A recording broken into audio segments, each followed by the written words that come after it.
Hello, and today we are going to be reading Dr. Seuss's Thidwick the Big-Hearted Moose.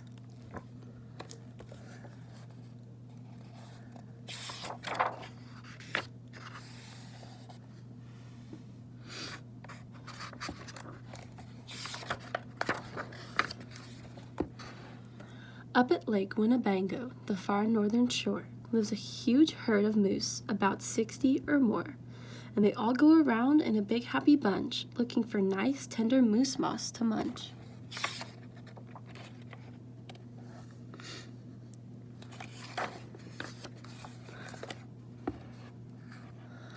Up at Lake Winnebago, one day they were lunching, just strolling along and enjoying their munching, for the moose moss that day was especially fine, when it happened that Thidwick, the last moose in line, saw a binglebug sitting.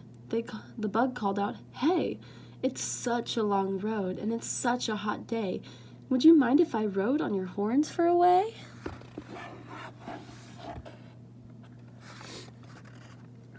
"Of course not," smiled Thidwick, the big-hearted moose.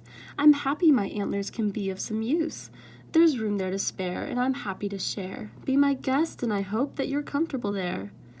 So the binglebug picked out a nice easy seat, and the moose went on looking for moose moss to eat.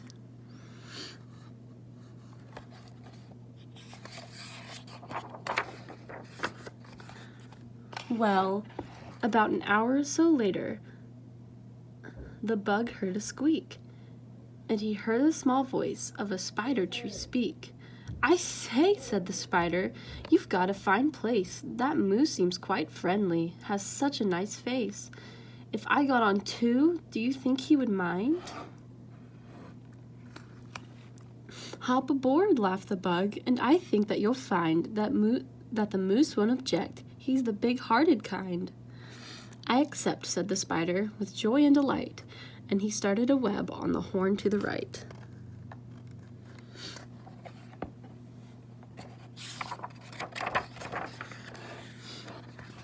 While the spider was spinning, he heard a gay song, and a fresh little zinazoo bird came along.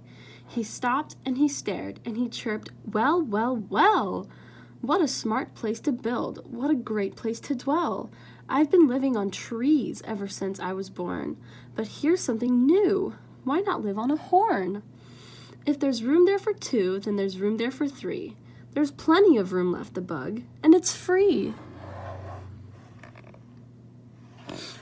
Thidwick stopped walking. What was all that talking? These guests had caught Thidwick the moose unawares. "Hey," he called out, "what goes on there upstairs?"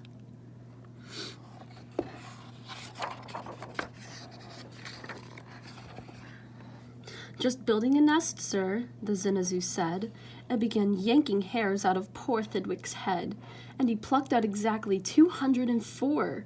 "Don't worry," he laughed, "you can always grow more." Then he dozed off to sleep in his fine moose hair nest. "This bird," murmured Thidwick, "is sort of a pest, but I'm a good sport, so I'll just let him rest, for a host, above all, must be nice to his guest."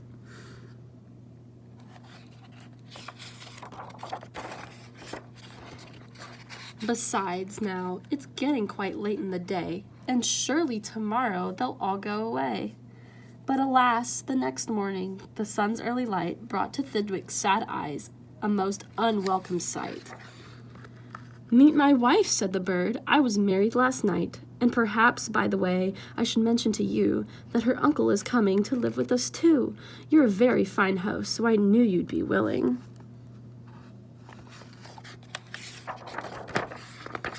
And then the uncle, a woodpecker, started in drilling.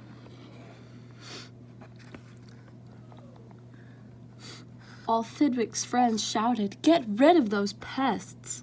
"I would, but I can't," sobbed poor Thidwick. "They're guests." "Guests indeed," his friends answered, and all of them frowned. "If those are your guests, we don't want you around. You can't stay with us, 'cause you're just not our sort." And they all turned their backs and walked off with a snort.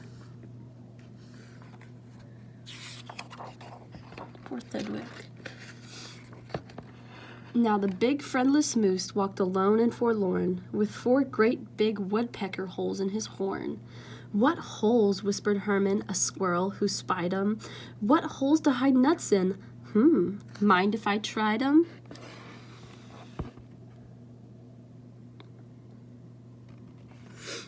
"They're yours," called the woodpecker. "Get right inside 'em. This big-hearted moose runs a public hotel. Bring your nuts, bring your wife, bring your children as well." So the squirrel family all jumped on pell-mell.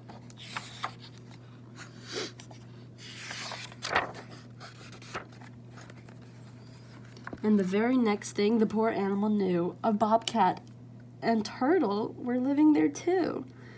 Now what was the big-hearted moose going to do?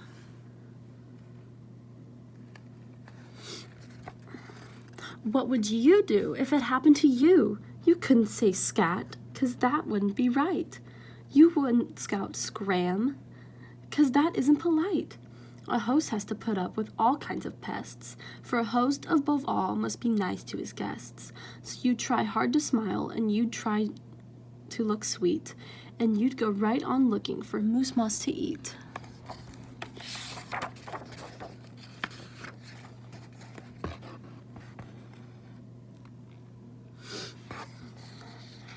But now it was winter, and that wasn't easy, for moose moss gets scarce when the weather gets freezy. The food was soon gone on the cold northern shore of Lake Winnebago. There was no more. And all Thidwick's friends swam away in a bunch to the south of the lake where there's moose moss to munch. He watched the herd leaving, and then Thidwick knew he'd starve if he stayed here. He'd have to go too.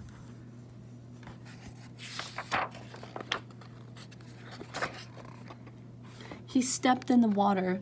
Then, oh, what a fuss. "Stop!" screamed the guests. "You can't do this to us.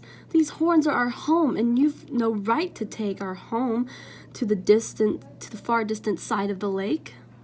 "Be fair," Thidwick begged, with a lump in his throat. "We're fair," said the bug. "We'll decide this by vote. All those in favor of going, say aye. All those in favor of staying, say nay." "Aye," shouted Thidwick, but when he was done,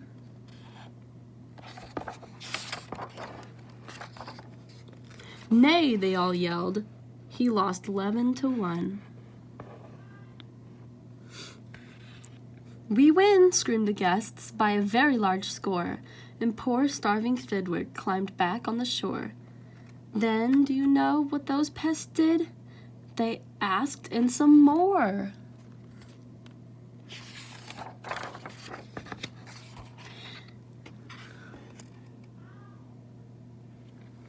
They asked in a fox, who jumped in from the trees. They asked in some mice, and they asked in some fleas. They asked the big bear in, and then, if you please, came a swarm of 362 bees. Poor Thidwick sank down with a groan to his knees, and then came something that made his heart freeze.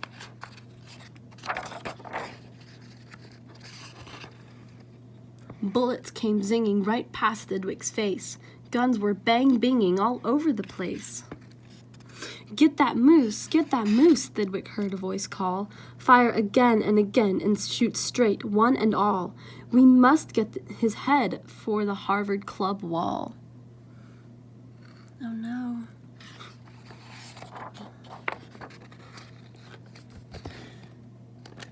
Thidwick took to his heels with that load on his head. With 500 pounds on his horns, the moose fled.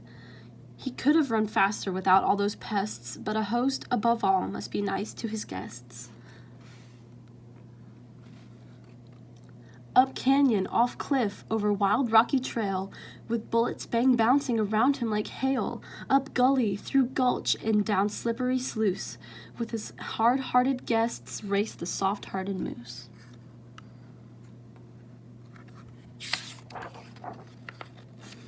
Then finally they had him. Because of those pests, he had run out of luck.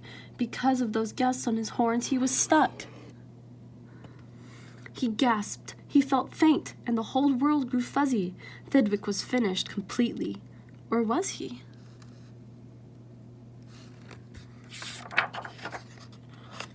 finished, not Thidwick, decidedly not. It's true he was in a most terrible spot, but now he remembered a thing he'd forgot, a wonderful something that happens each year, to the horns of all moose and the horns of all deer. Today was the day Thidwick happened to know. What's gonna happen? The old horns come off so that new ones can grow. And he called to the pests on his horns as he threw 'em. You wanted my horns, now you're quite welcome to 'em. Keep 'em, they're yours. As for me, I shall take myself to the far distant side of the lake.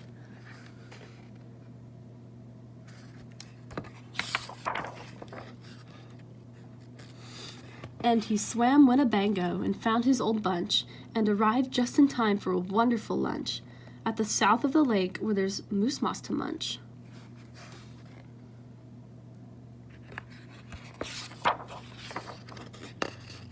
His old horns today are where you knew they would be. His guests are still on him, all stuffed as they should be. Oh no. The end.